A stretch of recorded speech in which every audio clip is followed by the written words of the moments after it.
Une plantation d'arbres dans le 5e arrondissement de Niamey, c'est cette activité choisie par le Conseil national de la jeunesse pour commémorer ce 12 août la journée internationale de la jeunesse. Les meilleurs admis du bac 2016 vont bénéficier des bourses d'excellence, une initiative du gouvernement appréciée par l'USN et qui était à l'ordre du jour du point de presse animé ce matin par le ministre de l'Enseignement supérieur Mohamed Ben Omar.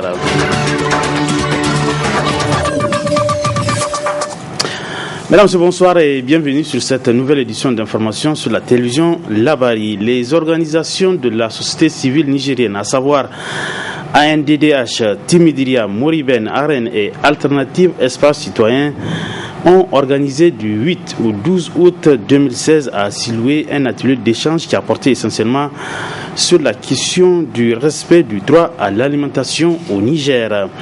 Au sortir de cet atelier, le consortium qui a réuni ces 5 organisations a animé un point de presse ce matin pour dénoncer un projet d'accaparement de terres dans le bassin du lac Tchad dont la signature du contrat est attendue par les Saoudiens qui seraient en train de convoiter 120 000 hectares de terres agricoles et pastorales au Niger. Le compte rendu de ce point de presse avec Michel Légy. Il est important qu'on préserve les terres. Si les gens viennent et nous arrachent nos terres, eh bien on est foutu. L'indignation de la coalition des organisations de la société civile unie pour la défense du droit à l'alimentation au Niger a été grande à ce point de presse. Pour cause, les responsables de ce consortium dénoncent avec véhémence un projet en cours dans la région de Difa qui résulte d'une politique dite d'accaparement de terres par l'Arabie Saoudite selon Moussa Kangari. Pour assurer la sécurité alimentaire du royaume, il faut disposer de terres ailleurs. Donc, c'est une véritable braderie qui risque de se faire sans que, du reste, probablement les populations ne soient dédommagées. Et même si elles devraient l'être, il n'est pas question pour nous que des étendues aussi vastes soient concédées à des investisseurs privés qui peuvent faire après ce qu'ils veulent. Et le type de contrat envisagé, c'est un contrat de bail emphytéotique dans le cadre d'un partenariat public-privé. Ça veut dire qu'ils n'achètent pas ces terres, mais on va les louer. Et on va les louer pratiquement pour 99 ans. Je ne sais pas si vous vous imaginez ce que représente 120 000 hectares. Et ces 120 000 hectares représentent à peu près un tiers de la superficie cultivable de la zone. Ce sont les terres les plus riches qu'on va leur donner. Donc après, les paysans vont être confrontés à des difficultés d'accès à la terre et ils vont devenir plus tard peut-être des ouvriers agricoles sur leur propre terre. Mais tout le monde n'aura même pas la chance d'être ouvrier agricole puisque le nombre prévisionnel d'ouvriers envisagé par la société c'est autour de 10 000 ouvriers. Une situation face à laquelle le consortium tire la sonnette d'alarme et appelle le gouvernement à mettre fin au projet. Ce qui les intéresse, c'est faire de l'argent. Ce n'est pas concourir à la sécurité alimentaire de la population. Dieu merci, ce projet est encore en négociation, il n'y a pas eu d'accord. Et c'est pourquoi nous profitons de l'occasion pour lancer un appel au gouvernement afin qu'il prenne toutes les mesures qu'il faut pour arrêter ce processus-là de braderie des terres agricoles. Selon les organisateurs de ce point de presse, si le gouvernement laisse ce projet se concrétiser, ce sera créer une nouvelle source de conflit à long terme dans cette région avec les héritiers de ces ressources foncières qui ne pourront plus les exploiter. Le consortium se réjouit enfin du fait que le gouvernement semble comprendre cela en précisant que certaines sources indiquent qu'il a décidé de retarder la signature de ce contrat. Près de 3 semaines après la tenue du Conseil supérieur de la magistrature, au terme duquel les magistrats ont été affectés, le syndicat autonome des magistrats du Niger, SAMAN, a animé cet après-midi un point de presse. Le SAMAN dénonce ce qu'il appelle la violation des dispositions prévues pour la tenue du Conseil supérieur de la magistrature. Un extrait de ce point de presse animé par le secrétaire général du Ben SAMAN, M. Ayouba Hassan. Au rang d'abord de situations inédites, on note de façon récurrente la circulation dans la rue du projet des affectations des magistrats des semaines, voire de mois, avant la tenue des assises du CSM, au mépris du secret et de la discrétion devant caractériser de tels événements. La remise en cause, par voie de conséquence, du travail technique préalable du secrétaire permanent du CSM du fait des interventions de tout genre. Le non-respect de l'ancienneté dans les nominations à la tête des tribunaux de grande instance et d'instance. La nomination des magistrats d'une même juridiction dans les tribunaux d'instance en qualité respectivement de président et juge d'instance. La nomination des magistrats d'une même promotion à la tête d'un tribunal de grande instance et d'un tribunal d'instance du même ressort. Pour ce qui est des irrégularités, on note aussi de façon récurrente et constante l'affectation de beaucoup de magistrats de leur poste sans pourvoir à leur remplacement ou d'autres sans nouvelle affectation. La modification hors cadre du CSM de délibération de celui-ci sous prétexte de la correction de certaines anomalies matérielles. Ainsi, au regard de toutes ces irrégularités et situations vécues et leur impact négatif sur la gestion de la carrière des magistrats, l'image du juge et de la justice, la qualité et la crédibilité des décisions rendues, l'harmonie au sein des juridictions, le Ben Saman, soucieux du respect de la légalité, de la préséance et du mérite à l'occasion des affectations des magistrats, dénonce l'élan d'inféodation du Conseil supérieur de la magistrature avec la délocalisation injustifiée de la tenue de ces réunions du siège du pouvoir judiciaire vers le siège du pouvoir exécutif, avec pour corollaire le risque d'imposition dictat de ce dernier en violation du principe de la séparation des pouvoirs clairement consacré par notre Constitution. 2. Dénonce la tendance saisissante d'un détournement des affectations des magistrats en un moyen ou instrument d'intimidation et ou de sanctions déguisées en violation des attributions statutaires des organes habilités. 3. Dénonce la nomination des personnalités politiquement affichées à la tête des hautes juridictions et la tendance vers le recasement de certains militants au sein des dites juridictions. 4. S'oppose à l'élan de pollution du corps de la magistrature et la banalisation de la carrière des magistrats par l'intrusion au sein du CSM des forces étrangères centrifuges. 5. Exige le retour immédiat et sans condition à l'orthodoxie qui a toujours prévalu lors des nominations et affectations des magistrats. 6. Exige du ministre de la Justice l'accélération du processus d'élaboration du règlement intérieur du Conseil supérieur de la magistrature pour mettre fin au fonctionnement informel de l'organe tel que le prévoit la loi et le revendique le SAMAN. 7. Exige le respect scrupuleux des attributions de la chancellerie, seul service habilité par le canal du secrétaire permanent du CSM à préparer techniquement et à soumettre un projet d'affectation des magistrats. 8. Exige l'implication effective des membres élus, puis à même de relever certaines irrégularités du fait de leur bonne connaissance de l'effectif aujourd'hui grandissant des magistrats par la mise à leur disposition à temps du ou de projets d'affectation. 9. Exige le respect des règles de préséance, de compétence et du mérite dans les nominations, affectations et promotions des magistrats. 10. Invite les magistrats membres de droit du CSM à jouer désormais pleinement et en toute responsabilité les rôles de veille au cours des assises du CSM. 11. Enfin, invite ces militants à faire preuve de responsabilité face à leur destin, unique manière de préserver leur indépendance leur honneur et dignité, ainsi que l'honorabilité de leurs fonctions et l'indépendance de l'institution judiciaire.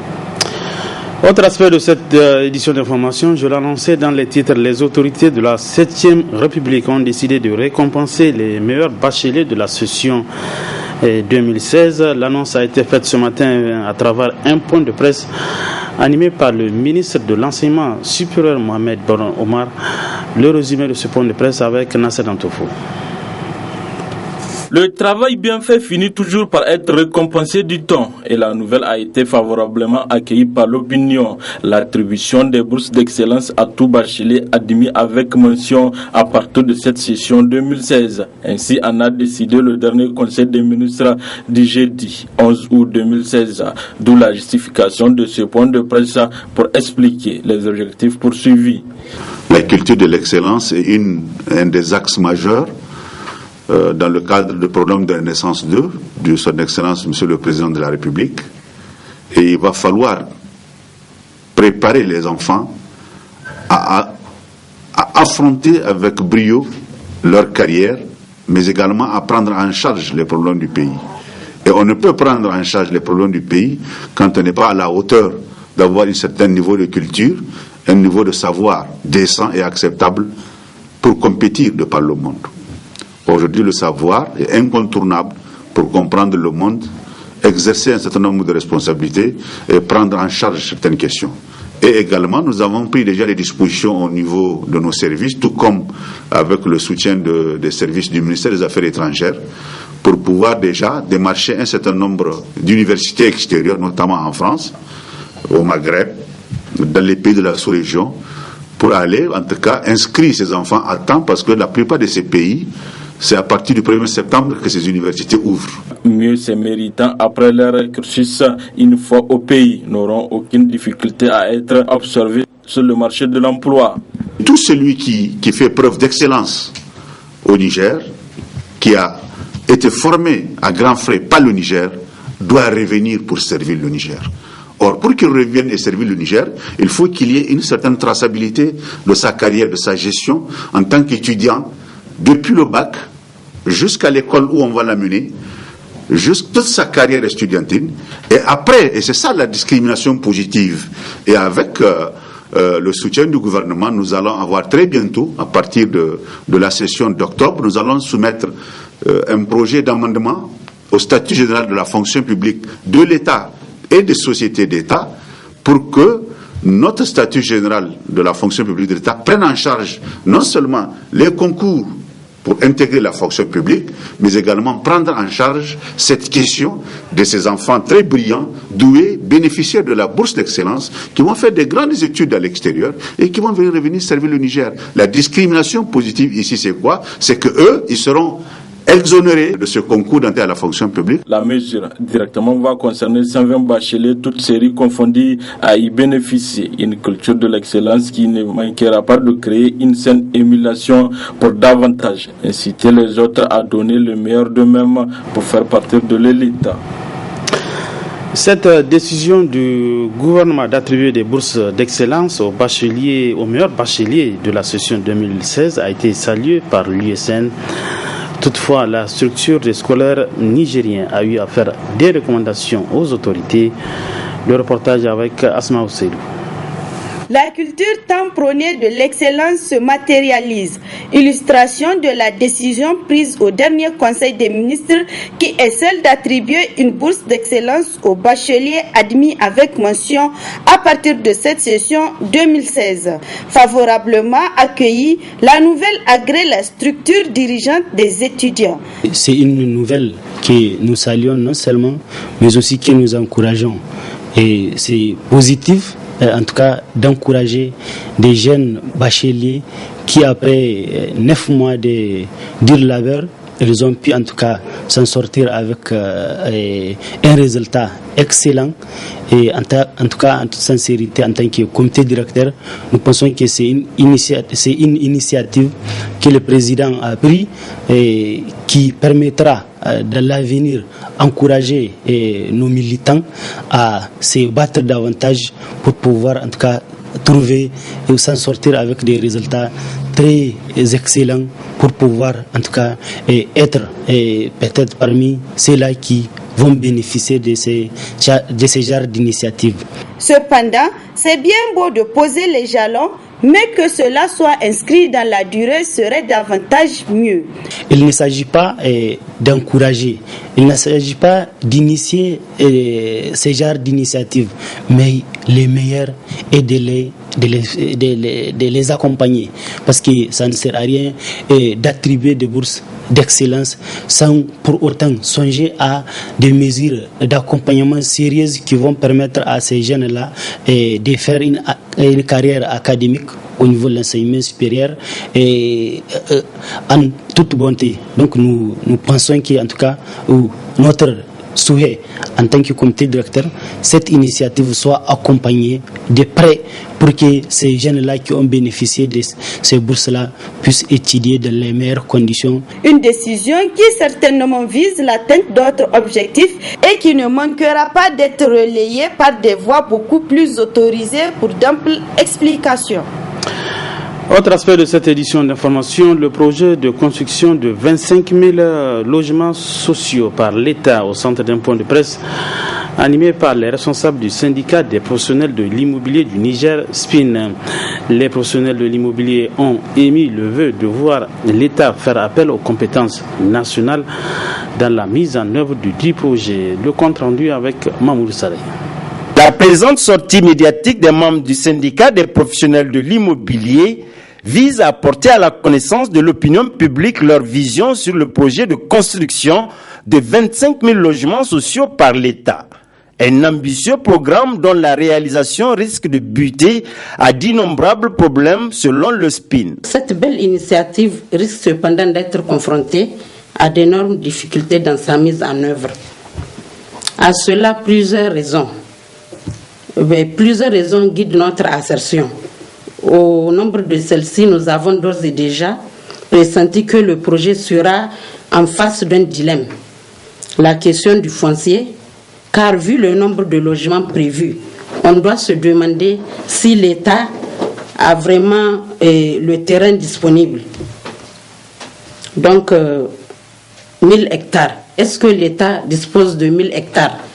Et ces 1000 hectares-là doivent être normalement proches de la ville de Niamey. Parce qu'il ne sert à rien de faire des logements sociaux.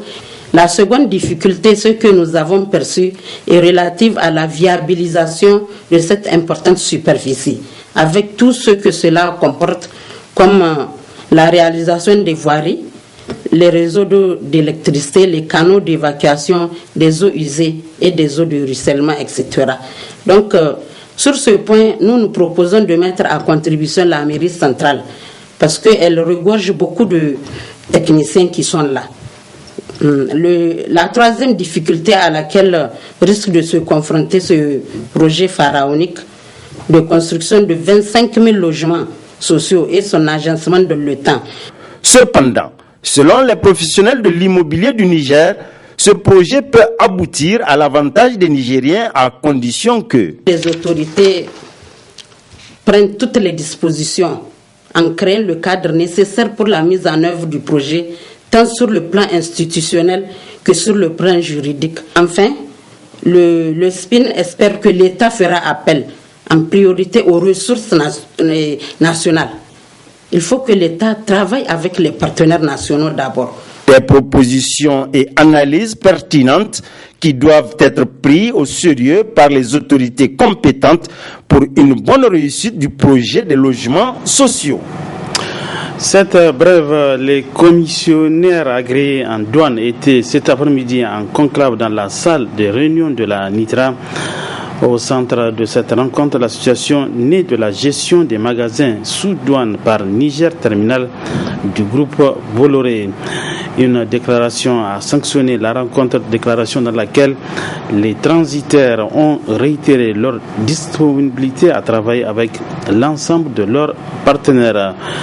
Plus de détails dans nos prochaines éditions d'information. Aujourd'hui, 12 août, c'est une date qui correspond à la Journée internationale de la jeunesse. À cette occasion, le Conseil national de la jeunesse a procédé ce matin à une plantation d'arbres dans l'arrondissement communal Niamey 5. C'était en présence de plusieurs personnalités. C'était en présence également de nos reporters Nafissa Zakou et Aboubakar Souley. Le 12 août de chaque année, la jeunesse a l'honneur à travers la célébration de cette journée spécialement à elle, dédiée à l'échelle internationale. La présente activité de plantation d'arbres initiée par le Conseil national de la jeunesse opportunément rentre dans le cadre des activités commémoratives. Pour nous, au-delà du 3 août, chaque jour doit être un 3 août pour les Nigériens. Nous sommes un pays qui est désert, avec 75% de la population. Nous pensons que si nous décidons de rendre vert ce pays, c'est bien possible. C'est pourquoi, à l'occasion de la célébration de la Journée internationale de la jeunesse, nous avons initié plusieurs activités, dont la plantation d'arbres ce matin. Nous allons sécuriser, que nous allons suivre aussi, parce qu'il ne s'agit pas de planter, mais il s'agit aussi de suivre. Et donc nous, au niveau du Conseil national de la jeunesse, nous avons décidé de continuer ces œuvres caritatives avec toutes les autres structures de jeunesse. Et lorsque nous allons finir cette plantation tout à l'heure, on va se rendre à Sénon pour un don de moustiquaires. Nous allons accompagner la Jeune Chambre internationale qui a initié cette noble initiative pour donner des moustiquaires aux personnes vivant là-bas. La préoccupation des jeunes, elle est majeure. Les questions d'emploi, les questions de formation de qualité, les questions d'insertion. Ces questions vont être débattues avec les membres du gouvernement sans tabou. Une initiative qui est conjointement saluée et appréciée aussi bien par le ministre en charge de l'environnement que celui de l'entrepreneuriat des jeunes. Donc nous sommes venus avec mon collègue ministre de l'entrepreneuriat des jeunes pour encourager ce geste. Et encore une fois, nous leur disons félicitations et du courage. C'est seulement quand eux, ils auront pris la question de la dégradation des ressources naturelles en main que nous sommes sûrs qu'on aura pris la bonne voie. Nous sommes vraiment heureux que les jeunes comprennent que ce pays-là, c'est pour eux et qu'il faut qu'ils soient au devant de toutes les activités qui contribuent au développement de ce pays. En tout cas, et pour notre part, membres du gouvernement, nous leur disons que la jeunesse est placée au centre de toutes les activités de ce pays. Car nous avons compris que sans jeunesse, il n'y a pas de paix. Sans jeunesse, il n'y a pas de développement. Louable démarche du CNJ que constitue cette plantation d'arbres qui se poursuivra dans les 5 arrondissements communaux de Niamey avant d'être élargie aux autres régions du pays. Dernier élément de cette édition d'information, un nombre important d'immigrants a été rapatrié à partir de l'Algérie. Qu'est-ce qui peut expliquer ces rapatriements récurrents de migrants? Élément de réponse dans ce dossier qui porte les griffes de Ali Cissé Ibrahim. Le problème de l'immigration se pose actuellement de la façon la plus préoccupante en ce qui concerne notre pays. Tout récemment, un nombre considérable de Nigériens a été rapatrié en provenance de l'Algérie. Tcherno, spécialiste de l'immigration à Alternative Espace Citoyen, précise les circonstances dans lesquelles ce rapatriement s'est déroulé. Des centaines de migrants subsahariens ont été rapatriés depuis l'Algérie en direction principalement de 2 pays. Le Niger avec une vague d'environ 340 migrants nigériens, puis quelques 500 en direction du Mali. Vous le savez tous, depuis décembre 2014, le Niger a signé un accord avec l'Algérie. Il y a eu une demande des autorités nigériennes à travers notamment le ministère de l'Intérieur qui a demandé à ce que les migrants nigériens présents dans les différentes wilayas de ce pays soient ramenés dans leur pays. À l'époque, les médias et les organisations de la société civile ont beaucoup parlé de cette question, certains parlant de rapatriement volontaire, d'autres de rapatriement forcé, en raison souvent des conditions dans lesquelles ces migrants-là sont rassemblés dans des centres de transit, puis rapatriés dans des transports, souvent dans des conditions difficiles. Le Niger est un pays maladroitement qualifié de pauvre, car regorgeant d'énormes potentialités, surtout minières, qui peuvent permettre d'assurer le bien-être aux populations. Aussi, la question qui mérite d'être posée à ce niveau est la suivante. L'immigration des Nigériens n'est-elle pas l'aveu patent de l'échec du gouvernement nigérien relativement à la lutte contre la pauvreté? C'est d'abord la pauvreté, principalement dans les zones de départ. Quand on prend la zone de Matamé, plusieurs fois, en tout cas, les médias, les organisations de la société civile qui ont parlé avec les gens ont dit qu'ils partent parce qu'il n'y a rien à faire. Ils partent se chercher ailleurs, comme on le dit. Et donc, c'est dans cette situation que nous sommes. Mais il y a également le manque de perspectives pour les jeunes. De plus en plus, il y a un nombre important de jeunes, diplômés ou non, qui prennent les routes.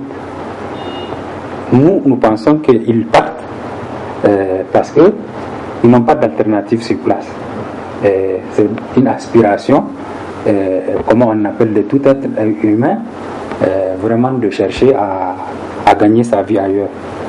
L'autre chose, c'est vraiment les conditions aussi de mauvaise gouvernance dans nos pays. Le Niger, même je pense que les autorités partagent cet avis, n'est pas un pays pauvre. Nous avons de l'uranium, nous avons du pétrole, de l'or et beaucoup d'autres choses. Aussi convient-il au gouvernement actuel de notre pays de rectifier sa politique de développement afin de réduire l'immigration causée par la précarité. Le droit à la mobilité est un droit garanti par la Déclaration universelle des droits de l'homme, en son article 13. Il est aussi garanti par le protocole de la CEDEAO sur la libre circulation des personnes et des biens. Donc, avoir une attitude contraire à cela, c'est violer les instruments juridiques internationaux, c'est violer le protocole de la CEDEAO sur la libre circulation des personnes et des biens. Ça, c'est ça la règle. Toute personne a le droit de partir et de revenir dans son pays quand il le veut. Donc, la migration, c'est aussi un droit naturel, parce que l'histoire du peuplement de l'humanité est une histoire de migration. Il faut donc que les autorités entendent raison de ce point de vue-là. Le Niger est un grand pays où les populations peuvent prétendre à des meilleures conditions de vie. Toutefois, les socialistes nigériens qui tiennent les rênes du pouvoir doivent remettre la pendule de la redistribution équitable des richesses à l'heure, afin de permettre aux citoyens nigériens de quelque couche sociale qu'ils soient de profiter des bienfaits des ressources du pays. Point final de cette édition d'information. Mesdames, Messieurs, merci à vous de l'avoir suivi. Bon week-end à tous, bonsoir.